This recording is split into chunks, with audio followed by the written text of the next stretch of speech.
Who is the Big Gray Man? Welcome back to another episode of Spooky Hut, the home of all things scary and hair-raising on YouTube.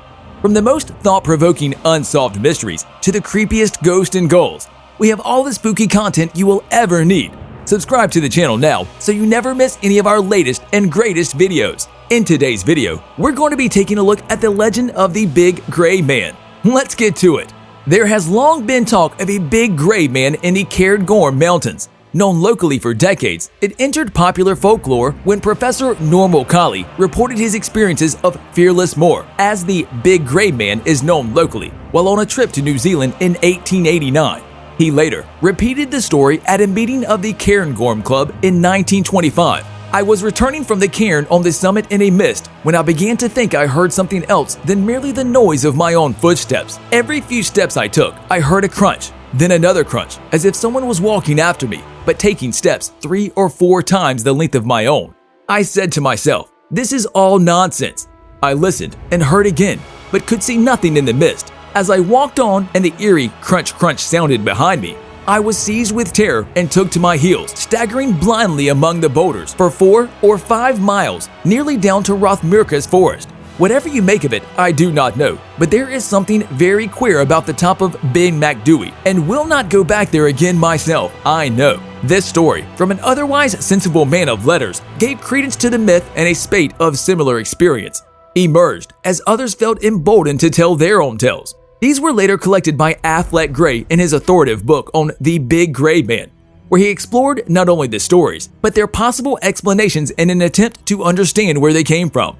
There have never been any real sightings. As such, most stories describe the sense of a presence or strange noises, and most agree there is not actually a Big Gray Man wandering the slopes of 𝐦𝐸𝐸.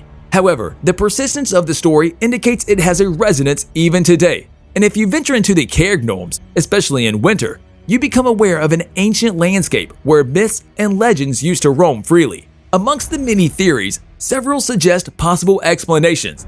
Foremost is that of the Brocken spectra, a meteorological phenomenon which only occurs when an inversion, or gaps in the cloud, allow the viewer to see their own shadow cast upon cloud. The effect is indeed spooky, with a giant gray shadow stretching from your feet into the atmosphere. And in certain conditions, it is accompanied by a circular rainbow which surrounds the shadow, known as glory. There are only a few spots in the Cairngorms where this phenomena can be seen with any certainty.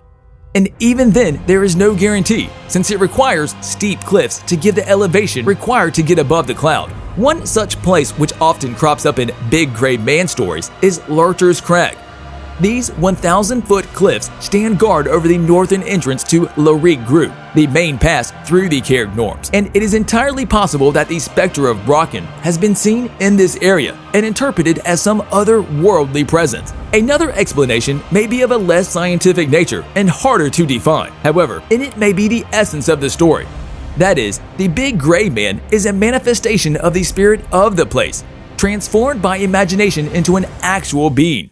From the start of human history, we have transferred human characteristics and forms onto the world around us. From early religions to the present day, anthropomorphism has helped us describe the unknown. Paganism turned the seasons into characters. Shintoism worships gods of the everyday, while today, we give our cars names and imbue them with a personality. So why not the mountains?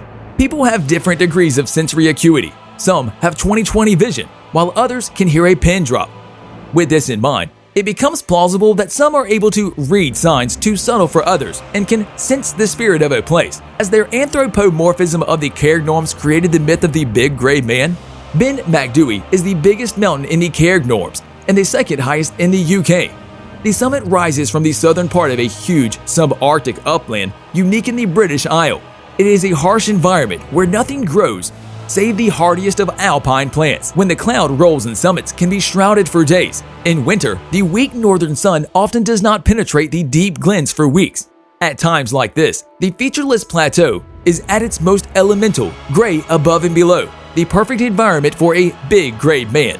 Peter Densham, the leader of the Cairngorm's raft rescue team between 1939 and 1945, said, "Tell me that the wine was but the result of relaxed eardrums, and the presence was only the creation of a mind that was accustomed to take too great an interest in such things. I shall not be convinced.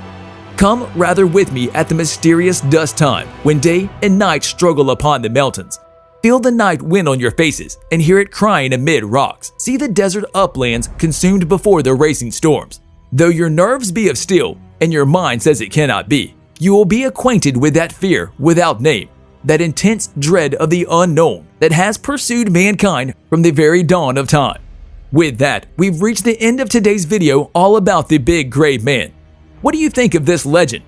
Do you think there's any truth behind the stories? Get involved and let us know in the comment section down below. If you enjoyed this video and found it interesting, make sure to leave a thumbs up so we know to make more for you. Also, subscribe to the channel for even more awesome videos just like this one. As always, thanks for watching. See you next time on Spooky Hut, where we always have tricks and treats for you.